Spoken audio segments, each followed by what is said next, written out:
Hello दोस्तों, मेरा नाम राहुल प्रजापति है और मैं आज आप लोग को गणित सब्जेक्ट का नंबर सिस्टम पार्ट पढ़ाने चल रहा हूँ।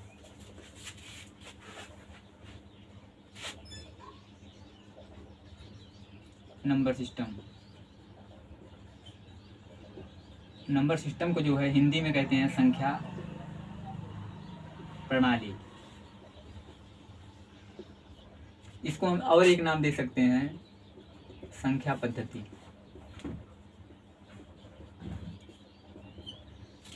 नंबर सिस्टम में जो है सारा खेल सिर्फ संख्याओं का है। तो नंबर सिस्टम में सबसे पहले हम संख्याओं को पढ़ेंगे। नंबर सिस्टम को बेसिकली 4 भागों में बांटा गया है। जो पहला भाग होता है वह होता है decimal number system. Decimal number system का जो इंग्लिश नेम होता है वह होता है दशमलव संख्या प्रणाली। दशमलव संख्या प्रणाली, देखिए दशमलव में 10, दशमलव में क्या निकल रहा है 10। 10 का मतलब क्या होता है, यानी जो डेसिमल नंबर सिस्टम अर्थात दशमलव संख्या प्रणाली होता है उसमें प्रयुक्त होने वाली संख्याओं की संख्या कितनी है 10 है। और वे 10 संख्याएं कौन है 0, 1, 2, 3, 4, 5, 6, 7, 8 और 9। आप यह जानते हैं कि 0 से लेकर के 9 तक के प्रतीकों यानी अंकों का प्रयोग करके ही हम बड़ी से बड़ी संख्या का निर्माण करते हैं। अर्थात कह सकते हैं हमारे जो गणित हम पढ़ते हैं उसका जो आधार है वह क्या है डेसिमल नंबर सिस्टम है। यानी अगर आपसे पूछा जाए कि दशमलव संख्या प्रणाली का आधार क्या है, तो आप क्या बताएंगे 10 बताएंगे। यानी दशमलव संख्या प्रणाली का क्या आधार क्या है 10। आधार मतलब क्या होता है, यानी जिस पर हमारा डेसिमल नंबर सिस्टम क्या है टिका हुआ है वह उसका आधार क्या होता है 10 होता है। अर्थात ये 10 ये संख्याएं हैं। मतलब 10 का मतलब यह है कि ये जो 10 हैं वह इन्हीं संख्याओं को कहते हैं 0, 1, 2, 3, 4, 5, 6, 7, 8 और 9। देखिए अगर आपसे पूछा जाए कि हमारे गणित का आधार क्या है, वह भी क्या है 10। यानी जो हम दैनिक जीवन में गणित पढ़ते हैं वह इन्हीं संख्याओं का प्रयोग करके पढ़ते हैं। हमें कोई भी बड़ी से बड़ी संख्या बनाना हुआ हम इन्हीं 10 संख्याओं का ही प्रयोग करेंगे। जैसे हमें बनाना हुआ, उदाहरण के लिए हम दे रहे हैं, उदाहरण के लिए आपको बता रहे हैं। उदाहरण के जैसे हमको लिखना हुआ 9451। अब आप देख रहे हैं 9451 में यही 9 प्रयोग हुआ है, यही 4 प्रयोग हुआ है, इसी का 5 प्रयोग हुआ है और इसी का क्या प्रयोग हुआ है 1 प्रयोग हुआ है। अब देखिए 9451 यानी हम कह सकते हैं हमें कितनी भी बड़ी से बड़ी संख्या का निर्माण करना हो हम इन्हीं 0 से लेकर के 9 तक की अंकों का प्रयोग करके ही बड़ी से बड़ी संख्या का निर्माण कर सकते हैं। ठीक है। अब देखिए दशमलव संख्या प्रणाली ही हमारे जो गणित है, हमारा जो गणित भाषा है या जो हमारा गणित सब्जेक्ट है उसमें क्यों हम दशमलव संख्या प्रणाली का प्रयोग करते हैं, क्योंकि आप जानते हैं हम संख्याएं कोई भी लिखते, जैसे यही हम लिखे 9451, यह संख्या हम लिखे भले हैं इधर से लिखे भले हैं, लेकिन इसको पढ़ते हैं हमेशा दाएं तरफ से। हमेशा किधर से पढ़ते हैं दाएं तरफ से। जैसे पढ़ते हैं इकाई, दहाई, सैकड़ा, फिर हजार। अब क्यों पढ़ते हैं इसे, देखिए जैसे यह क्या है इकाई का मतलब होता है इसका आधार 10 का आधार क्या है 0 है। 10 का आधार क्या है 0। और हम यह जानते हैं किसी भी संख्या पे अगर उसकी घात 0 हो तो उसका मान हमेशा क्या होता है 1 होता है। हमेशा क्या होता है 1 होता है। अगली बात देखिए, अगला क्या आता है इकाई के बाद क्या आता है दहाई। अर्थात जो यह 5 है वह किस स्थान पे स्थित है, वह दहाई के स्थान पे स्थित है। जैसे देखिए इकाई और फिर क्या हो गया दहाई।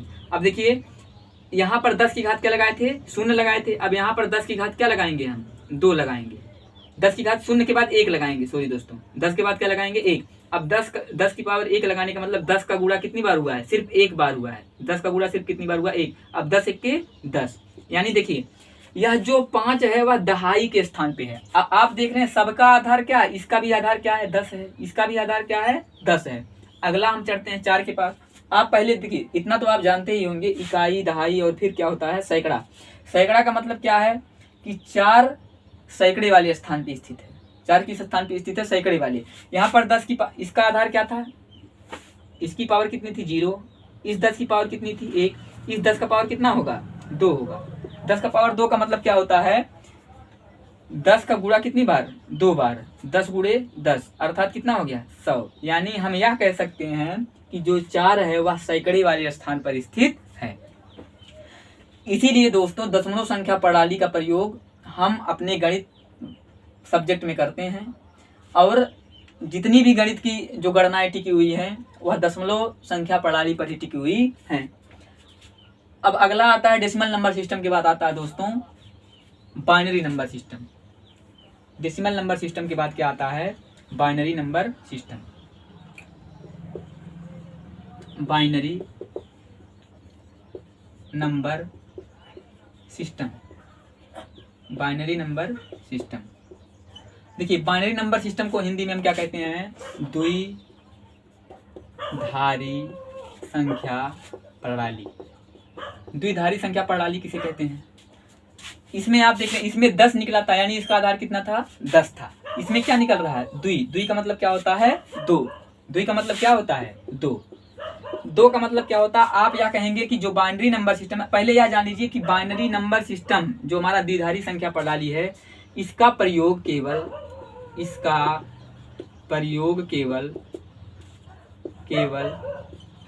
कंप्यूटर में किया जाता है। कंप्यूटर में किया जाता है। कंप्यूटर में किया जाने का मतलब क्या है? यानी जो कंप्यूटर जिस भाषा को समझता है वह बाइनरी नंबर सिस्टम होता है। कंप्यूटर जिस भी भाषा को समझता है वह क्या होता है? बाइनरी नंबर सिस्टम होता है। जैसे देखिए, मान लीजिए हमारा डेस्कटॉप है। डेस्कटॉप में हम जो है डेस्कटॉप में कीबोर्ड के द्वारा हम कुछ भी इंटर करते हैं। मान लीजिए 10 इंटर कर दिए। 10 के अलावा जैसे मान लीजिए हम क्या इंटर कर दिए? 20 इंटर कर दिए, या क्या इंटर कर दिए? 30 इंटर कर दिए। 10 इंटर हम भले किए हैं, लेकिन जो कंप्यूटर होता है वह इस दशमलव संख्या प्रणाली को अपने भाषा में कन्वर्ट करता है बाइनरी नंबर सिस्टम के द्वारा। यानी हमारा जो कंप्यूटर होता है वह 10 को 10 के रूप में नहीं लेता है, 10 को बाइनरी नंबर सिस्टम में बाइनरी संख्या प्रणाली में कन्वर्ट करके तब उसकी भाषाओं को समझता है। यानी कंप्यूटर में प्रयोग की जाने वाली भाषाएं क्या कहलाती हैं? बाइनरी भाषाएं कहलाती हैं। या आप जानते भी होंगे कि जो कंप्यूटर की भाषा होती है वह क्या होती है? बाइनरी भाषा होती है। यानी क्या होता है? देखिए इसका आधार क्या होता है? वहां पर देखिए आधार 10 था। यहाँ डेसिमल नंबर सिस्टम में आधार क्या था? 10 था, यानी 0 से लेकर के 9 तक संख्याएं थी। लेकिन जो बाइनरी नंबर सिस्टम होता है इसमें देखिए इसका हिंदी नेम है क्या? द्विधारी। द्वि का मतलब क्या होता है? 2। यानी इसका आधार क्या है? 2। इसका आधार क्या है? 2 है। अर्थात इसमें सिर्फ 2 ही प्रतीकों या 2 ही अंकों का प्रयोग किया जाता है। वह कौन होता है? 0 होता है और क्या होता है? 1 होता है। यानी कोई भी, जैसे मान लीजिए हम लिख दिए 15 लिख दिए। क्या लिख दिए हम? 15 लिख दिए। तो कंप्यूटर 15 नहीं समझेगा, बल्कि पहले कंप्यूटर क्या करेगा?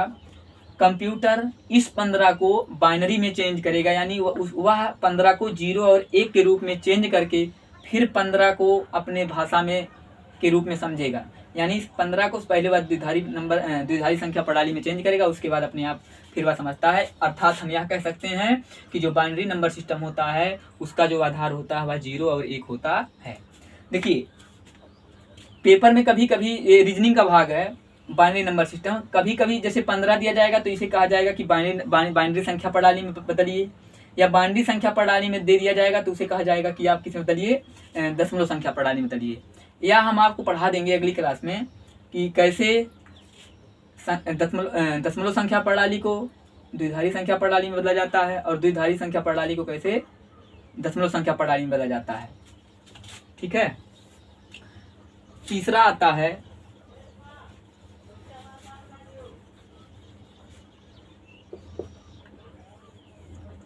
है आक्टा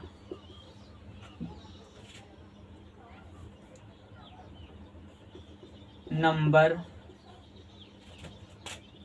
सिस्टम।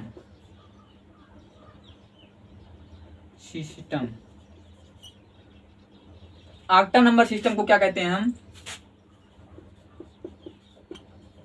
अष्टक संख्या प्रणाली, या इसे अष्ट संख्या प्रणाली भी कहा जाता है। यानी आक्टा आक्टा नंबर जो सिस्टम होता है, जैसे डेसिमल नंबर सिस्टम का आधार 10 था, बाइनरी नंबर सिस्टम का आधार क्या था, 2 था, सेम उसी प्रकार आक्टा नंबर सिस्टम का आधार जो होता है वह कितना होता है। आक्टा मतलब बच्चों जानते हैं आप 8 होता है। आक्टा का मतलब क्या होता है, 8। देखिए यहाँ पर इससे और स्पष्ट हो जा रहा है, अष्टक का मतलब ही होता है क्या, 8, यानी इसका आधार क्या है, 8 है। और आक्टा नंबर सिस्टम में प्रयोग होने वाली संख्याएं 0 से लेकर के 7 तक होती हैं। 0 से लेकर के कहाँ तक होती हैं, 7 तक होती हैं। देखिए गिन लीजिए आप, 1 2 3 4 5 6 7 8, यानी आक्टा नंबर सिस्टम जो होता है उसका आधार 8 होता है। इसमें 0 से लेकर के 7 तक संख्याएं होती हैं। यह कभी कभी आपसे पूछा जाता है, और इसका प्रयोग जो होता है, इसका प्रयोग सिर्फ बड़े कंप्यूटर समझते हैं। इसका कंप्यूटर क्या होता है, इसका प्रयोग जो होता है बड़े कंप्यूटर में किया जाता है। ठीक है, जो छोटे कंप्यूटर होते हैं वह बाइनरी नंबर में सिस्टम, बाइनरी नंबर में समझते हैं। बाकी जो बड़े कंप्यूटर होते हैं उसमें अष्टक संख्या प्रणाली का प्रयोग किया जाता है। जो आपका चारवां है,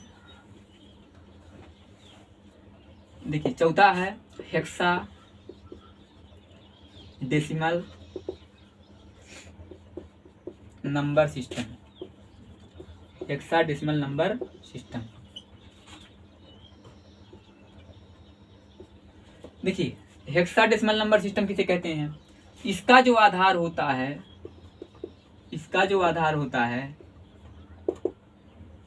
वह देखिए 0 से लेकर के 0 1 2 3 4 5 6 7 8 9 तथा ए से लेकर के एफ तक की संख्याएं होती हैं। जैसे A B C D E F. आप गिनिए, 1 2 3 4 5 6 7 8 9 10। 10 ए हो गए, और 11 12 13 14 15 16। अर्थात कह सकते हैं जो हेक्साडेसिमल नंबर सिस्टम होता है उसका आधार 16 होता है, 16 होता है। इसका जो हेक्साडेसिमल नंबर सिस्टम का प्रयोग हमेशा कहाँ होता है, इसका प्रयोग सैटेलाइट वगैरह में होता है, सैटेलाइट में होता है। ठीक है दोस्तों, देखिए हमने आपको 4 चीज बताया, decimal number system, binary number system, octal number system और hexadecimal number system. Binary number system हम आपको पढ़ा देंगे कल वाली क्लास में। हेक्साडेसिमल नंबर सिस्टम और ऑक्टाडेसिमल नंबर सिस्टम, इसका प्रयोग ज़्यादा हमारे पेपर में पूछा भी नहीं जाता और इसका प्रयोग ज़्यादातर हमारे जनजीवन में होता भी नहीं है। तो आज हम शुरू करेंगे डेसिमल नंबर सिस्टम, दशमलव संख्या प्रणाली। दशमलव संख्या प्रणाली पढ़ने से पहले सबसे पहले हमें क्या जानना होगा, संख्याओं के बारे में जाना होगा। किसके बारे में, संख्याओं के। तो आप बताइए पहले संख्या किसे कहते हैं। संख्या किसे कहते हैं, देखिए किसी भी वस्तु को गिनने के लिए, या ऐसे आप कह सकते हैं, जैसे मान लीजिए एक गेंद है, ये 5 गेंद हमने लिख दिए। अब यह कितनी है, जैसे ये तो बन गई 1 2 3 4 5, ये कितनी है यही जो बताता है वही क्या कहलाती है, संख्या कहलाती है। यानी आप कह सकते हैं कितनी वस्तुएं हैं, जो बता दे वही क्या है, वही संख्या है, वही संख्या है। संख्या का प्रयोग हम अपने जनजीवन में डेली करते हैं। कोई भी चीज़ गिनना हुआ तो हम तुरंत ही उसको काउंट करते हैं। तो वही कह रहा हूँ, कोई भी वस्तु है, चाहे वह कुछ भी हो सकता है, पेन हो सकता है, कापी कलम हो सकता है, आपका गेंद हो सकता है, या आपके घर का ही कोई वस्तु हो सकता है, वह कितनी है जिसके द्वारा हम जान जाते हैं वही क्या कहलाती है, संख्या कहलाती है। संख्या के बाद अगला क्या होता है, संख्यांक होता है। देखिए कितनी वस्तुएं होती हैं वह जो बताता है वह संख्या कहलाता है। संख्याओं को जिन चिन्हों द्वारा प्रदर्शित किया जाता है, ऐसा लिखेंगे आप, संख्याओं को जिन चिन्हों द्वारा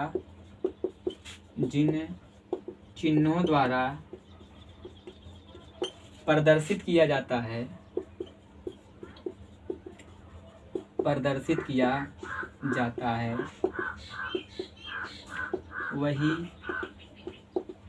संख्यांक कहलाता है, वही संख्यांक कहलाता है। जैसे देखिए ये वस्तुएं थी, इसको हम काउंट किए 1 2 3 4 5। जो बताया कि यह कितनी थी वह तो संख्या है, लेकिन कितनी वस्तुएं हैं 1 2 3 4 5। इन्हीं को जैसे 5 है, 5 को प्रदर्शित करने के लिए हम कैसे लिखते हैं, ऐसे लिखेंगे 5। यानी इन को प्रदर्शित करने के लिए जिन चिन्हों या जिन प्रतीकों का प्रयोग किया जाता है वही क्या कहलाती हैं, संख्यांक कहलाती हैं। गणित भाषा में हम आपको अभी बताएं सिर्फ और सिर्फ कितने प्रतीकों का प्रयोग करते हैं, 9 प्रतीकों का। आपको बताए थे 0 से लेकर के कहाँ तक, 9 तक। इसी को हम क्या पढ़े थे अभी, डेसिमल नंबर सिस्टम। तो कितनी वस्तुएं हैं का जो बोध करा दे वह संख्या है, तथा संख्याओं को जिन चिन्हों द्वारा जिन प्रतीकों के द्वारा प्रदर्शित किया जाता है वही क्या कहलाता है, संख्यांक कहलाता है। आप लोग को समझ में आ रहा है? चलिए देखिए हम पढ़ते हैं संख्याओं के बारे में।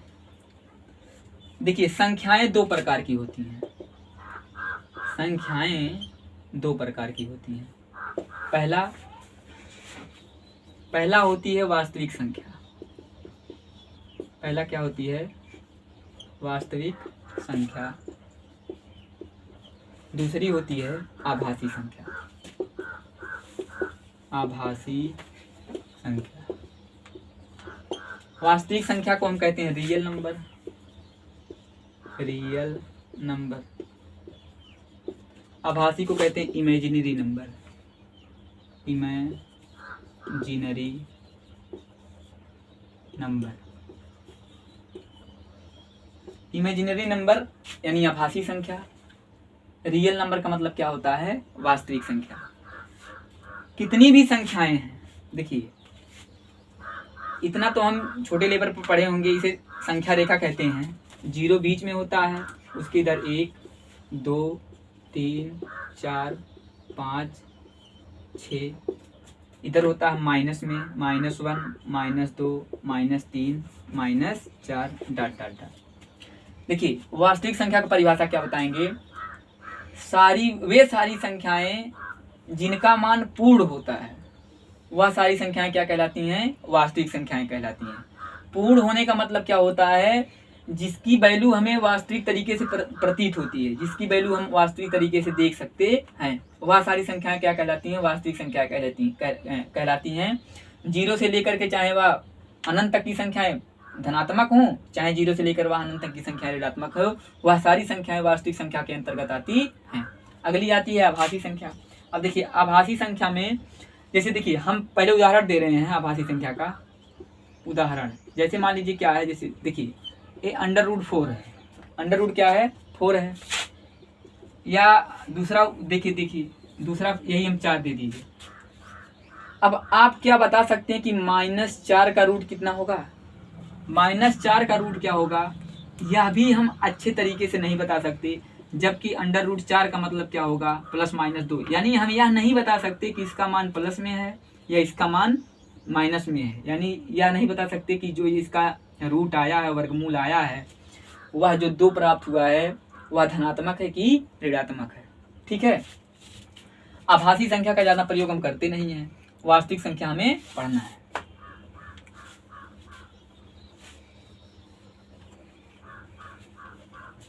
वास्तविक संख्या, वास्तविक संख्या। अब देखिए दोबारा वास्तविक संख्याओं को 2 भागों में बांटा गया है। पहला क्या होता है, परिमेय, परिमेय संख्या, और दूसरा क्या होता है, अपरिमेय संख्या, अपरिमेय संख्या। इसे कहते हैं रेशनल नंबर, रेशनल नंबर। इसे कहते हैं इरेशनल नंबर,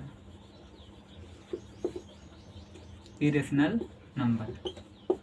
परिमेय संख्या किसे कहते हैं, देखिए वे सारी संख्याएं जो P/Q के रूप में हो, वे सारी संख्याएं जो P/Q के रूप में हो तथा q का मान कभी भी 0 ना हो।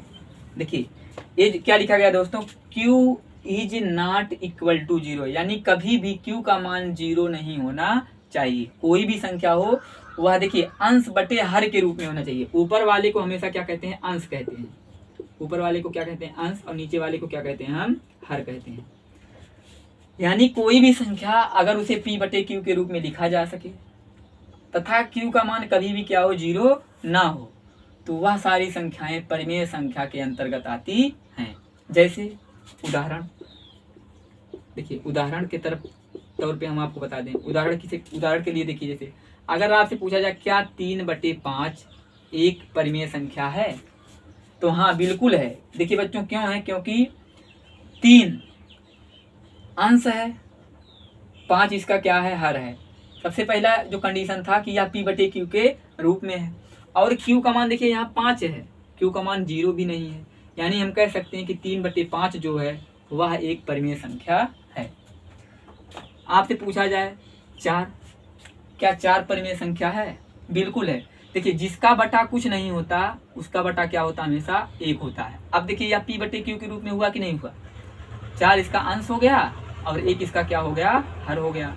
यानी हम कह सकते हैं कि 4 अंश हो गया, 1 हर हो गया, यानी यह p बटे q के रूप में भी हो गया और q का मान इसका देखिए 0 भी नहीं है। यानी 4/1 भी क्या है, एक परिमेय संख्या है। देखिए सबसे ज्यादा क्वेश्चन जो पूछे जाते हैं वह पाई से पूछा जाता है। आप जानते हैं पाई का मान हम 22/7 भी लिखते हैं। तो कभी कभी यह पूछा जाता है कि 22/7 परिमेय संख्या है या पाई एक परिमेय संख्या है कि नहीं है। तो सबसे पहले यह जानिए कि पाई एक परिमेय संख्या नहीं है। जब पाई दिया रहेगा, जब क्या दिया रहेगा, पाई दिया रहेगा, तो यह एक क्या होगी, अपरिमेय संख्या होगी। पाई हमेशा एक अपरिमेय संख्या होती है। जबकि जब इस पाई का मान 22/7, या देखिए दोस्तों इसको हम 3.14 के रूप में भी लिख सकते हैं। 22/7 को 3.14 के रूप में भी लिखा जा सकता है। अब अगर आपसे पूछ लिया जाए क्या 3.14 परिमेय संख्या है कि नहीं, तो बिल्कुल है। क्यों है, क्योंकि देखिए 3.14 को हम इस तरीके से भी लिख सकते हैं 3। अब देखिए दशमलव को जब गायब करते हैं तो दशमलव देखिए कितने स्थान पे, 2 स्थान पे, 1 2। तो जब ये 2 अंक से दशमलव हटेगा तो यहाँ पर नीचे क्या आ जाएगा, 2 जीरो के साथ 1 के साथ 2 जीरो आ जाएगा, यानी 100। अब यह हो जाएगा 314। अब देखिए यह p बटे q के रूप में हो गया कि नहीं हो गया, बिल्कुल हो गया। और यहाँ हर का मान भी क्या है, 0 नहीं है। अर्थात हम कह सकते हैं 3.14 और 22/7, ये दोनों बिंदु आप नोट करके लिख लीजिएगा कि 22/7 और 3.14 जो है वह एक परिमेय संख्या है। जबकि जब सिर्फ आपसे पूछा जाए पाई क्या है, तो पाई एक क्या है, अपरिमेय संख्या है। देखिए परिमेय संख्या का उल्टा ही क्या होता है, अपरिमेय संख्या होता है। कैसे होता है, देखिए इसको p बटे q के रूप में लिखा गया और q का मान इसमें कभी भी 0 नहीं होता है। इसमें कहा जाएगा वे सारी संख्याएं जिन्हें हम p बटे q के रूप में नहीं लिख सकते हैं। और कभी कभी देखिए q का मान क्या दिया रहता है, 0 भी दिया रहता है। यानी p बटे q के रूप में जिसे ना लिखा जा सके और जिसका q का मान कभी कभी क्या हो जाए, 0 हो जाए, तो वह सारी संख्याएं अपरिमेय संख्या के अंतर्गत आती हैं। जैसे देखिए आपसे पूछ दिया जाए 5/0, अगर आपसे पूछा जाए क्या 5/0 जो है वह एक अपरिमेय संख्या है, तो बिल्कुल है। यह एक परिमेय संख्या नहीं है, क्योंकि इसमें देखिए q का मान क्या हो गया, यह लिखा भले गया p बटे q के रूप में, लेकिन q का मान यहाँ पर क्या हो गया, 0 हो गया। अर्थात यह एक अपरिमेय संख्या होती है। देखिए कोई भी अभाज्य संख्या, अब अभी हम अभाज्य संख्या आपको आगे पढ़ाएंगे। कोई भी जो अभाज्य संख्या होती है, अगर वह कहाँ हो, वर्गमूल के अंतर्गत हो। वर्गमूल के अंतर्गत देखिए जैसे 2 हो गया, √3 हो गया, √5 हो गया, या -√4 हो गया, ठीक है। ये सब जो संख्या यानी जिसका वर्गमूल पूरी तरीके से निकाला ना जा सके, वे सारी संख्याएं अपरिमेय संख्या के अंतर्गत आती हैं। तो आपको वास्तविक संख्या को 2 भागों में बांटा गया, परिमेय संख्या और दूसरा क्या होता है, अपरिमेय संख्या। परिमेय संख्या को p बटे q के रूप में लिखा जा सकता है, जबकि अपरिमेय संख्याओं को p बटे q के रूप में नहीं लिखा जा सकता है। दोस्तों बाकी कल हम आपको पढ़ाएंगे।